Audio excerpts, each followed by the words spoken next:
everybody, all of you are most welcome to my YouTube channel, a village teacher, and now start learning English under the guidance of S.K. Tripathi. देखिए, इस समय tenses पढ़ाए जा रहे हैं। अब मैं प्रेजेंट इंडेफिनिट टेंस खत्म कर चुका हूँ। अब ये पास्ट इंडेफिनिट टेंस आप लोगों को सिखाना समझाना है। तो मैंने बोला हुआ था कि जो प्रेजेंट इंडेफिनिट टेंस जो पहला टेंस था उसको अगर समझ लिया जाए सही तरीके से तो आगे पूरी अंग्रेजी हम कह सकते हैं कुछ भी इंग्लिश में समझना बहुत आसान हो जाता है। ये चीज आप इसमें अनुभव करेंगे प्रैक्टिकली। तो प्रेजेंट इंडेफिनिट टेंस में आपने पढ़ा था वाक्यों के अंत में ता है ती है, लेकिन पास्ट इंडेफिनिट के अंत में वो ता था ती थी या ते थे या आ ई ए आप सब निकलते हैं। ये मैंने पहचान लिखी हुई है कि पास्ट इंडेफिनिट टेंस की यही पहचान है। इनके हिंदी वाक्यों के अंत में ता था ती थी ते थे या आ ई ए आप सब ज्यादातर, मतलब कभी कभी यहाँ भी वो भाव छुपा रहता है, ता था ती थी नहीं निकलता, लेकिन वो पास्ट इंडेफिनिट टेंस होता है वहां छुपा होता है ये ता था जैसा भाव। इसको मैं एग्जाम्पल देके बताऊंगा। जैसे राम स्कूल जाता था, ये भी पास्ट इंडेफिनिट टेंस है, और राम स्कूल गया, वो भी पास्ट इंडेफिनिट टेंस है। सीता एक पत्र लिखती थी निकला, ये भी पास्ट इंडेफिनिट टेंस है। सीता ने एक पत्र लिखा, वो भी पास्ट इंडेफिनिट टेंस है। लड़के क्रिकेट खेलते थे, ये भी पास्ट इंडेफिनिट टेंस है। लड़कों ने क्रिकेट खेला, वो भी पास्ट इंडेफिनिट टेंस है। जो मैंने दो वाक्य बताए, ट्रांसलेशन तो उनका एक एक ही होगा।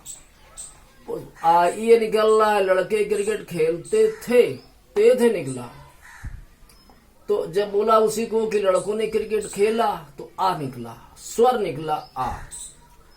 माता जी खाना बनाती थी निकला, अब माता जी ने खाना बनाया तो ई निकला। लड़के पुस्तक पढ़ते थे निकला, और लड़कों ने पुस्तक पढ़ी तो ई निकला। विद्यार्थी विद्यालय जाते थे निकला, विद्यार्थी विद्यालय गए तो ए निकला। ता था ती थी ते थे निकले या फिर निकले आ ई ए, यही है पास्ट इंडेफिनिट टेंस। लेकिन वो गायब कैसे हो सकता है? जैसे पिछला हमने बताया था प्रेजेंट इंडेफिनिट टेंस, उस तरह से कुछ यहाँ भी है। जैसे मुझे मालूम था, तो इसका मतलब क्या है? मैं जानता था, I knew.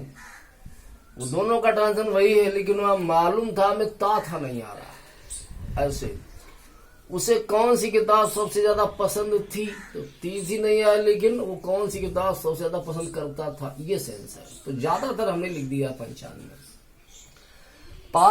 Past indefinite tense present indefinite tense से कई मायने में ये सरल है। क्यों? क्योंकि वहां दो सहायक क्रियाएं थी, डू और डच, इसलिए ज्यादा दिमाग लगाना पड़ता था सीखने के लिए। लेकिन यहाँ पे सिर्फ एक ही सहायक क्रिया है, डिड। वो सब जगह लगेगी, तो जानने नहीं है कि कौन कहाँ सहायक क्रिया लगती है, अलग अलग, केवल डिड ही सब में लगती है, इसलिए उससे सरल है।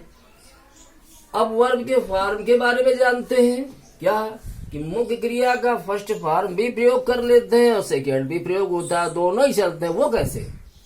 मुख्य क्रिया का सेकेंड फॉर्म कब आता है? वाक्य में जब डिड का प्रयोग नहीं होगा, वाक्य में डिड का प्रयोग ना होने पाला।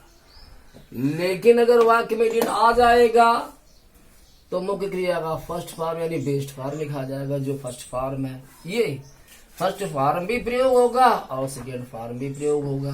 कब? अगर डिड न लगा तो सेकेंड फॉर्म लिखा जाएगा, अगर डिड लग गया तो फर्स्ट फॉर्म। ऐसा क्यों? क्योंकि डिड भी तो ये क्रिया का सेकेंड फॉर्म है। जब आप ऑलरेडी वहां डिड लगा चुके हैं तो एक फिर दूसरी वर्ब का आप उस सेकेंड फॉर्म, दो सेकेंड फॉर्म ठीक नहीं, ग्रामर के अनुसार जो इन्होंने बनाए हुए हैं नियम अंग्रेजों ने। इसलिए जब डिड आता है तो मुख्य क्रिया का फिर फर्स्ट फॉर्म लिखते हैं, सेकेंड नहीं, दो सेकेंड एक साथ नहीं करते। लेकिन अगर डिड अगर ना आया तो फर्स्ट फॉर्म, डिड अगर जो है आ गया तो फर्स्ट फॉर्म, ना आया तो सेकेंड फॉर्म। ये तो उसमें कुछ कठिन नहीं जानना, आप पहचान सीख गए। वाक्य के अंत में ता था ती थे आइए आप सब निकलते हैं। और सहायक क्रिया एक ही डिड है, उस सब जगह और लगती, सभी मतलब कर्ता के साथ लगती है। हर वाक्य में तो मैं नहीं कहूंगा कि लगती है, लेकिन आप ये कहेंगे हर कर्ता के साथ में वो लग जाती है। लेकिन वो डिड कब लगेगी कब नहीं लगेगी इसके बारे में प्रेजेंट इंडेफिनिट जैसा भी यहाँ भी नियम चलता है, समझाया जाएगा कि डिड कब लगना है कब नहीं लगना है। कुछ डिफिकल्ट नहीं है, पहचान जान ले, सहायक क्रिया जान गए, वर्ब के फॉर्म क्या लगने वो बता दिया गया। डिड लगे तो फर्स्ट फॉर्म, डिड ना लगे सेकेंड फॉर्म। तो अब ये डिड कब लगेगा कब नहीं लगेगा, बस इतना ही तो जानना है। वहां भी तो हम लोगों ने सीखा था कि वो डू या डस कब लगेंगे कब नहीं, वहां थोड़ा काम लंबा था, एस या ये जुड़ने का ऐसा था। तो वहां जिन वाक्यों में डस नहीं लगता था तो एस या ये जोड़ देते थे। यहाँ क्या है, सभी में सिस्टम चलेगा कि डिड ना लगा तो सेकेंड फॉर्म और डिड लग गया तो फर्स्ट फॉर्म। तो अब ये जान लीजिए कि डिड कब लगता कब नहीं लगता। तो प्रेजेंट इंडेफिनिट टेंस जैसा यहाँ भी सिस्टम। अब देखिए कि एफर्मेटिव सेंटेंसेस में क्या होता है, सहायक क्रिया लगाने का प्रावधान। इनके जो पास्ट इंडेफिनिट के हिंदी वाक्यों में एफर्मेटिव के जो हिंदी वाक्य आते हैं उनमें तो या अवश्य जरूर आने पर सहायक क्रिया लगेगी, वरना नहीं लगेगी। आप पास्ट इंडेफिनिट टेंस के सेंटेंसेस का ट्रांसलेशन करें, अगर हिंदी में तो या अवश्य जरूर अगर आ रहा है तो सहायक क्रिया डिड लगा दे, फॉर्म कर दे फर्स्ट। अगर तो या अवश्य जरूर अगर नहीं आ रहा है तो फिर सहायक क्रिया न लगाएं और फॉर्म करें सेकेंड। उसका तो हमने कुछ यहाँ प्रयोग करके भी लिखा हुआ। ये देखिए एफर्मेटिव सेंटेंसेस में कि राम रोज स्कूल जाता था, उसका हमने यहाँ प्रयोग किया हुआ है। राम रोज स्कूल जाता था, तो इसमें तो या अवश्य जरूर नहीं आया तो अब हम सहायक क्रिया नहीं लगाएंगे। तो इसमें हम राम रोज स्कूल जाता था तो इसमें हम सहायक क्रिया नहीं लगाएंगे। थोड़ा यहाँ हमने गलत लिख दिया है, यहाँ पे हम सेकेंड फॉर्म करना है वेंट। वो ऊपर सही तो सामने लिखा हुआ है, हाँ सॉरी, वो सामने हमने लिखा, नीचे नहीं लिखा है। सामने लिख दिया है उसको, ये लिखा है उसका ट्रांसलेशन। ऑलरेडी पहले से लिख के रख देते इसलिए कि वो लिखने में समय बर्बाद ना हो। ये लिखा है कि राम रोज स्कूल जाता था, तो इसमें तो या अवश्य जरूर नहीं आया है तो हमने वो जो है डिड नहीं लगाया, सेकेंड फॉर्म कर दिया है, Ram went to school daily. लेकिन इस वाक्य में हमने तो लगा दिया है कि राम तो रोज स्कूल जाता था, या राम रोज स्कूल जाता तो था, राम रोज स्कूल जरूर जाता था, अवश्य जाता था। तो अवश्य जरूर अगर पास्ट इंडेफिनिट के अफर्मेटिव में आएगा तो सहायक क्रिया लगाएंगे, और सहायक क्रिया लगाएंगे तो फर्स्ट फॉर्म कर देंगे। Ram did go to school daily, वो हो गया। तो असल में हमने इस वाक्य का ट्रांसलेशन सामने किया हुआ था और इधर दूसरा लिखा उसका नीचे किया था। हमें लग रहा था ये जो है उसका ट्रांसलेशन, वो हम सुधार रहे थे, लेकिन नहीं ठीक लिखा था। अब छोटी सी बात आप प्रेजेंट इंडेफिनिट टेंस में भी समझ चुके हैं कि जो नियम प्रेजेंट इंडेफिनिट में चलते हैं वही लगभग पास्ट इंडेफिनिट में चलते हैं। थोड़ा स्तर बड़ा हुआ है प्रेजेंट इंडेफिनिट में, वहां सहायक क्रियाएं दो हैं और जानना है कौन कहाँ लगती है, और डच के कर्ता जब डच जिनमें सहायक क्रिया थी उनमें क्या होता। यहाँ सरल है, बस केवल एक सहायक क्रिया है डिड, उस सब में लगनी है हर कर्ता के साथ में। बस ये जानना है कि जब डिड ना लगा तो सेकेंड फॉर्म होगा, डिड लग गया तो फर्स्ट फॉर्म होगा। लेकिन ये जाने कब डिड लगना है तो कब नहीं लगना। तो वेरी इजी, एफर्मेटिव सेंटेंसेस में तो या अवश्य जरूर अगर आए तो आप डिड लगा दीजिए, और ना आए तो डिड ना लगाइए, और बस अपना फॉर्म को सही लिखते रहिए। जैसे ये वाक्य हमने लिख दिया कि तुमने मुझे जरूर गाली दी, इसमें जरूर हमने जोड़ दिया तो डिड लगा देंगे। You did abuse me, form कर देंगे फर्स्ट। अगर जरूर ना लिखा होता तुमने मुझे गाली दी तो डिड ना लगाते, सेकंड कर देते यू अब्यूज्ड मी। यही इतना इजी तो है, लेकिन जो मेरे पढ़ाने की स्टाइल है, मैं जो इजी से ही शुरू करता हूँ और उसका लेवल बढ़ाते हुए टफेस्ट लेवल और टफेस्ट लेवल तक ले जाते हैं। तो सबके लिए वो फायदेमंद है। जिनको इंग्लिश कम भी आती, शुरुआत से सीख रहे वो भी सीखेंगे, और जिनको आती है उनके मतलब की बहुत सारी चीजें मिलेंगी। अब देखिए ये वाक्य, कल कक्षा में किसी ने मेरा कलम चुरा लिया, किसी ने समवन समबडी, तो इसमें तो या वैसे जरूर नहीं आया तो आप लगा देंगे इसमें सेकेंड फॉर्म डिड नहीं लगाएंगे। Someone stole my pain in the class yesterday, तो सेकेंड फॉर्म में स्टील वाले चुराने का स्टोल लिखा गया क्योंकि वहां डिड नहीं आया। डिड क्यों नहीं आया, तो या वैसे जरूर जब आए नहीं तो डिड क्यों लगाए। कुछ कठिन नहीं है इसमें, थोड़ा प्रैक्टिस करेंगे। जिनको नहीं आते हैं वो तुरंत सीख लेंगे, और जिनको आता है उनको रिवीजन होगा। लेकिन इसके आगे जो अभी हम पार्ट बनाएंगे पास्ट इंडेफिनिट टेंस में, वो लगभग मेरी समझ में काफी लोगों के लिए जरूरत के होंगे। तो ऐसा मैंने यहाँ समझाया हुआ है। अब आइए निगेटिव सेंटेंसेस में क्या होता है सहायक क्रिया के विषय में। तो वही प्रेजेंट इंडेफिनिट वाला नियम कि नॉट के साथ सहायक क्रिया लगेगी लेकिन नेवर के साथ नहीं लगेगी। तो सहायक क्रिया अगर डिड लग जाएगी तो फॉर्म हो जाएगा फर्स्ट, सहायक क्रिया नहीं लगेगी तो फॉर्म होगा सेकेंड।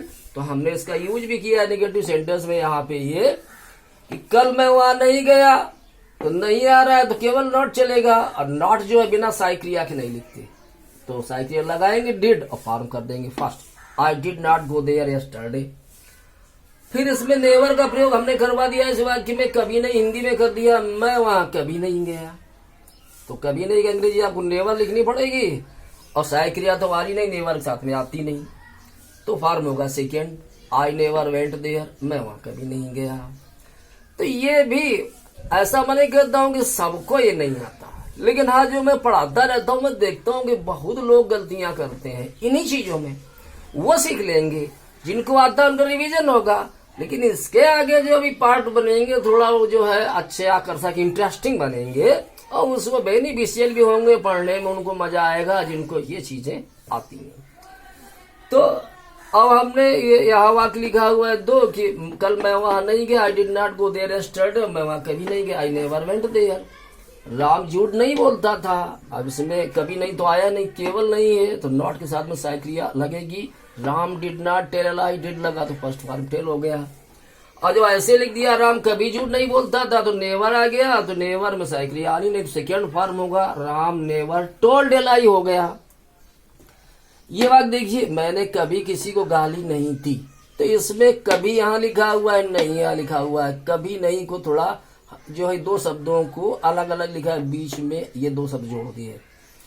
मैंने किसी को कभी नहीं गाली दी, इकट्ठे कर दें, या मैंने कभी किसी को गाली नहीं दी, बात एक ही है। तो कभी नहीं आ रहा, नेवर लगाएंगे, फॉर्म करेंगे सेकेंड, डिड तो आना नहीं इसलिए फॉर्म होगा सेकेंड। नेवर से डिड नहीं आता, आई नेवर अब्यूज्ड एनीवन। अब देखिए प्रश्नवाचक वाक्यों में क्या होता है पास्ट इंडेफिनिट टेंस में, तो वही जो प्रेजेंट इंडेफिनिट में पढ़ा गया, वो जो प्रेजेंट इंडेफिनिट में पढ़ा चुका हूं वो सारे प्रेजेंट इंडेफिनिट और पास्ट इंडेफिनिट के सारे नियम लागू होते हैं। थोड़ा या वर्ब के फॉर्म के बारे में समझना है, सहायक क्रिया को जानना है। तो इंट्रोगेटिव सेंटेंसेस में क्या होता है प्रश्नवाचक वाक्यों में कि वैसे तो सभी वाक्यों में सहायक क्रिया लगेगी, लेकिन अगर वाक्य में कर्ता ही प्रश्नवाचक है तो सहायक क्रिया नहीं लगेगी। ये चीज हमने वहां प्रेजेंट इंडेफिनिट टेंस में भी पढ़ाई थी। तो आइए इसके एग्जाम्पल्स देखते हैं। इंट्रोगेटिव की हमने लिखे हुए हैं उदाहरण कि क्या कल तुम वहां गए थे, तो इसमें करता है तुम, ये प्रश्नवाचक नहीं है, लगाओ सहायक क्रिया। तो did you go there yesterday, जब शुरू में क्या आता है तो शुरू में सहायक क्रिया लिख देते हैं। Did you go there yesterday, शुरू में डिड कर दिया, फॉर्म कर दिया फर्स्ट। अब देखिए दूसरा वाक्य लेगा, मास्टर साहब ने कल कक्षा में छड़ी से चौथे घंटे में किसको पीटा। जानबूझ करके वाक्य को लंबा किया। क्या है, ये छोटा भी हो सकता था कि मास्टर साहब ने किसको पीटा, अंग्रेजी बन जाती whom did the teacher beat, लेकिन उसमें छड़ी से कल और कक्षा में और चौथे घंटे में, इनसे घबराना नहीं चाहिए। जो मेन नियम है उनको फॉलो करना चाहिए। जैसे है क्या वो थोड़ा बताएंगे। जैसे बोला गया एक कलम के दाम 2 रुपए, 5 कलमों के दाम बताइए, तो वेरी इजी, 2 पंचे 10, गुणा का सवाल है, 5 दूने 10 रुपए हो गया आंसर। लेकिन अगर बोला गया कि एक कार की कीमत 12,08,956 रुपए 76 पैसे है, तो ऐसी 4,656 कारों की कीमत बताइए। तो उतना आसान नहीं रहा, क्योंकि जितना आसान वो था लेकिन तरीका तो वही है। ऐसे यहाँ पे अगर कोई वाक्य आप बोले, जैसे मैं एक वाक्य आपको सुना रहा हूं कि मैंने राम को देखा, तो बन गया आई सा राम।